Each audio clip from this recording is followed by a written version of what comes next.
welcome. Good morning, afternoon, or evening. Your video is about to start. I just wanted to invite you to take a moment with me to remember our deployed military members who cannot be home like most of us can be. It is a cause that is near and dear to my husband's heart and therefore my own as well. And if you feel like it, take a moment with us. Enjoy your video. Bye-bye. Happy Friday, Friday Fraud Law Review. I hope you all had a great week and I hope you have a great weekend. Here is our little ditty for today. Recently I pulled out an attorney report where attorney did bad because I think that's important to point out the people that are supposed to be trustworthy and are held to, you know, possibly properly held to a higher standard when they take advantage of that position. And I also tend to pull out when I see them, and they're not that common, but they happen when a Social Security employee does bad.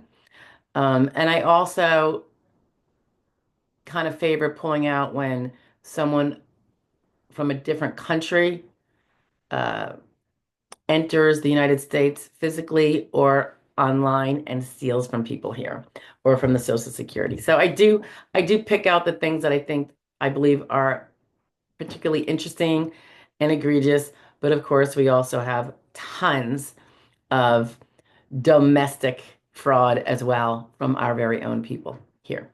Anyway, so this one I'm pulling out, this is from February 28th of 2025. This person was pled guilty, so I will say their name when I get to it because this person no longer is entitled to the presumption of innocence until proven guilty. And I'm pretty steadfast in my adoration of that constitutional right. So, but since he did, and I don't know, it's a she. Dae Sung Kim, 36, of Auburn, Massachusetts, pled guilty to one count of attempting to induce a person to travel in interstate commerce to engage in prostitution. Wow. She was arrested and charged by criminal complaint in October of 24 and subsequently charged by information in December, and she has since pled guilty.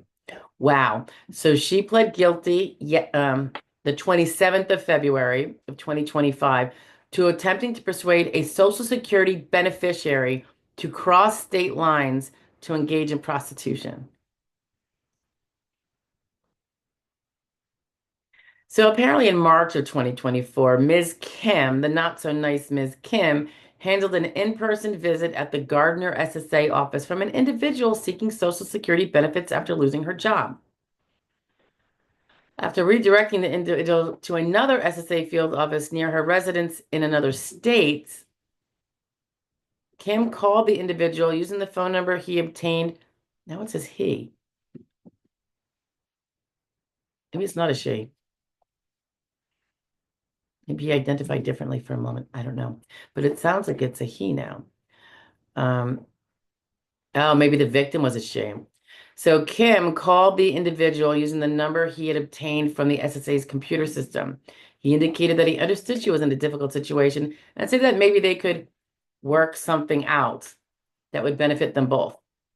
During a call monitored by law enforcement later that month, Kim again stated to the individual that they could help each other out and proposed giving the individual money in exchange for sex. In several subsequent text messages, Kim suggested that the individual travel to Massachusetts to meet him, offering to pay $100 to have sex in a car in a hotel parking lot. When Kim traveled to the hotel parking lot to meet the individual in October of 2024, he was confronted by law enforcement. The charge of attempting to induce a person to travel in interstate commerce to engage in prostitution provides for a sentence of up to 20 years in prison, 3 years of supervised release, and a fine of $250,000. Okay, just a little add-on here, guys. So you might be like, it's like, oh, it's prostitution, so that's illegal. Really, the big kicker here is not so much that it's interstate commerce is involved, and that's how it can be federal.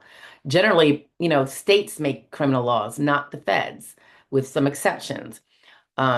But when they can get involved when it involves interstate commerce, that's where that wire fraud sometimes becomes federal because wires go across state lines. Pardon me, I'm just tying my shoe while I talk to you. Um, so Yeah. So the state coming and going, perhaps one or both, because in some states prostitution is legal. I think isn't that Nevada? Nevada. Um, don't hold me to it. But in most it's not. So I think most it's not. So it must have been soliciting, through over the border. That's how kidnapping can become federal, because it tends to be over state lines. So I just wanted to point that out. Normally, states are supposed to make their own laws, by and large, unless it has to do maybe with specific national security or something else that our federal government is supposed to have its fingers in, not all the other stuff that it likes to have its fingers in. But anyway, I just wanted to put that out there because if he had not done that phone call over state lines and then induced her to come back and go forth and da da da, um, I don't think this would be federal at all. It would just be a state hooker scheme. Um, anyway, I thought that was interesting. What a lovely SSA employee. God, can you believe that? Using his position in the SSA office to convince someone to be a prostitute. So he wanted to be a pimp. He's an SSA pimp. Oh my goodness. All right. I jest, but I thought that was interesting. I'll link it below. I'll talk to you guys later. Happy Friday. Have a great weekend.